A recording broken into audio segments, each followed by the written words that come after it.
Cześć, witam wszystkich. Ja nazywam się Michał Ścisłowski, jestem CEO i co-founderem Soundoshi. Soundoshi to jest infrastruktura metaversowa dla branży muzycznej, która znajduje się tutaj dlatego, że przecina się dosyć mocno z gamingiem, co wam zaraz pokażę. Ale od czego my zaczęliśmy? Zaczęliśmy od problemu, który zidentyfikowaliśmy w branży muzycznej, czyli model subskrypcyjny, który jest nieuczciwy dla małych artystów i mało tego wyklucza ludzi z nierozwiniętych regionów świata. Muzyczne albumy, które w tym momencie się nie sprzedają. Przez ostatnie 15 lat mieliśmy 90% spadek w sprzedaży tych albumów. Powód jest prosty, to jest kompletnie przestarzały nośnik, samochody nie mają odtwarzaczy compact disków i tak naprawdę to nowe komputery i nowe wieże grające również od tego odchodzą.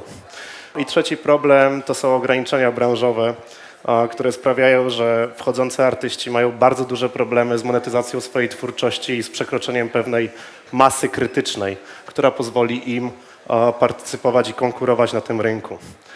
No i my postanowiliśmy to rozwiązać około roku temu i dlatego powołaliśmy coś, co nazywamy Soundoshi.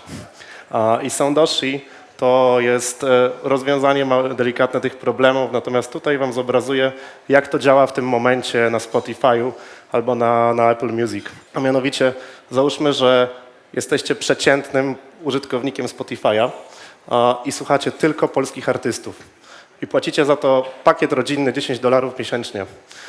I załóżmy, wysłuchujecie około 400-450 streamów miesięcznie. No i oczekujecie, że słuchacie tylko polskich artystów, więc pieniądze pójdą do nich. Tak nie jest. W tym momencie około 2% waszych pieniędzy trafi do polskich artystów, natomiast reszta zostanie rozliczona z amerykańskim mainstreamem. I te pieniądze pójdą do Drake'a, pójdą do Eda Sheerana, albo co może być nawet gorsze, one pójdą do Coldplay, a tego byśmy nie chcieli. Więc co dalej, tak? No, tu nie tylko artyści są poszkodowani tak naprawdę w całym tym systemie, bo mamy tutaj też wydawnictwa, publisherów i labele. I oni pomimo tego, że współpracują ze Spotify'em, bo nie mają tak naprawdę większego wyboru, to nie są do końca zadowoleni z tego, jak to działa, bo oni nie wiedzą, co się tutaj dzieje. To jest black box, oni mają roczne raporty, które podsumowują aktywność ich artystów i chcieliby mieć dostęp do większej analityki i większe zrozumienie całego tego procesu. A tak się dzieje dlatego, że Spotify nie jest na rynku muzycznym. Oni sprzedają subskrypcje, nie muzykę. I mało tego, działa to w taki sposób, że jeżeli płacicie w modelu subskrypcyjnym, to wy tracicie wpływ na swoją rzeczywistość. Tracicie wpływ na muzykę, którą wspieracie, bo wasze pieniądze płyną wcale nie tam, gdzie chcecie i nie do artystów, których słuchacie. No i to oczywiście wynika z tego, że Spotify zupełnie nie dba o was jako o jednostki indywidualne i nieważne, czy jesteście fanem, czy artystą, to się dla nich nie liczy. No i my w Soundoshi się z tym nie zgadzamy i chcemy coś z tym zrobić. Dlatego wprowadzamy bezpośrednio płatne streamy. Działa to bardzo prosto. Słuchacie muzyki, wykonujecie płatność 1 grosz, 1,5 grosza. Ona trafia bezpośrednio do artysty. Soundoshi bierze swoją część, ale artysta dostaje wypłatę natychmiast. I to oczywiście jest rozszerzalne o publisherów, labele i tak dalej, czyli wszystkich, którzy powinni się w tej układance znaleźć. I dodatkowo wprowadzamy nowy nośnik muzyczny na rynek, czyli coś, co jest dopasowane do potrzeb XXI wieku. Czyli nośnik muzyczny, który nazywamy cyfrowym winylem. On zapisuje muzykę całkowicie na chainie, metadane muzyczne są całkowicie na chainie i nośnik jest wtedy wasz. Wy go kupujecie od nas raz i działa to jak płyta CD. Możecie ją dać komuś, możecie ją przesłać, za 2 lata możecie ją odsprzedać albo możecie budować sobie długoterminową wartość i swoją kolekcję muzyczną. Dodatkowo wewnątrz tych NFT znajdują się ukryte funkcje społeczne, które mają przywrócić coś takiego, co było popularne jeszcze 20-30 lat temu, czyli lokalne kluby muzyczne, skupione wokół artystów, które wspierają i napędzają ich kariery. I dodatkowo te NFT-ki są tak zwanymi nagrodami w naszym systemie. Czyli jeżeli słuchacie muzyki i ją streamujecie i płacicie za nią i my zidentyfikujemy, że wy jesteście fanem jakiegoś konkretnego kawałka, to my was wynagrodzimy tym NFT-kiem, żebyście przestali po prostu płacić ciągle za ten stream, Więc w pewnym momencie otrzymacie nagrodę w postaci takiego NFT-ka i wtedy słuchacie już tej muzyki dalej za darmo. I mało tego, ona jest wasza, więc możecie ją kiedyś sprzedać i odzyskać z niej wartość. No i oprócz tego my wspieramy całą gamę, całe spektrum aktywności życia artystów, które nie ogranicza się przecież tylko do muzyki, bo mamy merch w wersji cyfrowej, okładki albumów i artworki, które można sprzedawać. Artyści mogą mintować swoje ulubione fragmenty tekstów, kawałków i je w interaktywnej formie sprzedawać dalej ludziom. Teledyski to jest rzecz, którą da się robić tylko na BSV, składowanie dużych plików, kilkuset megabajtowych, mintowanie ich do tokenów i sprzedaż na wolnym rynku. I coś, co jest USP naszej platformy, czyli system biletowy, czyli artyści mogą na własne eventy mintować własne etykiety i mało tego, jeżeli przyjdziecie na taki event, wykorzystacie bilet, który kupiliście od artysty, to otrzymujecie na sam koniec tak zwany memory NFT, czyli pamiątkę z tego, że na tym koncercie byliście. Ona może przywrzeć różne formy. My w tym momencie rozmawiamy z dużymi bileteriami w Polsce na temat tego, jak ten system zaimplementować i spiąć z istniejącymi już systemami, takimi jak Ticketmaster choćby. Więc Soundoshi to jest pierwsza skalowalna infrastruktura metaversowa dla branży muzycznej. I co my oferujemy? My oferujemy skalowalne API portfelowe, które pozwala dostarczyć waszą muzykę w dowolne miejsce. To może być gra, to mogą być inne strony internetowe. Podajemy to razem z możliwościami monetyzacji tego kontentu. Tworzymy nowy nośnik muzyczny, więc tworzymy możliwość sprzedaży detalicznej muzyki i przywracamy tą możliwość artystom, ponieważ ona została gdzieś tam utracona przez ostatnie 15 lat streamingów. Wprowadzamy fair streamingi, gdzie każdy artysta zostaje wynagradzany równo za każdy stream, który generuje. I oprócz tego mamy całą platformę społecznościową, która jest wspierana potęgą mikropłatności Bitcoina SV. Więc to jest infrastruktura, która wierzymy, że zabierze artystów, labele i publisherów, czyli najważniejsze segmenty rynku muzycznego, do nowych źródeł przychodu, które kryją się w metaversie, czyli to będą gry, social media, marketplace, AR, VR, światy 3D i generalnie wszystko, o czym było mówione już wcześniej. Tutaj już o metaversie było wspomniane przez innych ludzi. Ja tylko uzupełnię, że Soundoshi otwiera tak naprawdę dla branży muzycznej 3 główne warstwy metaversu, czyli Creator Economy, Discovery i Experience. Więc pozwalamy tworzyć własne asety i marketplace'y artystom, żeby mogli we własnym zakresie sprzedawać owoce swojej twórczości. Zwiększamy możliwości odkrywania nowej muzyki dla fanów, dlatego że ta muzyka może być dostarczona w dużo więcej miejsc niż wcześniej. No i dostarczamy experience, czyli wallet API, który może być wpięty w dowolną cyfrową przestrzeń, szczególnie gry. Dlaczego BSV Blockchain? Dlatego, że tego się nie da zrobić nigdzie indziej.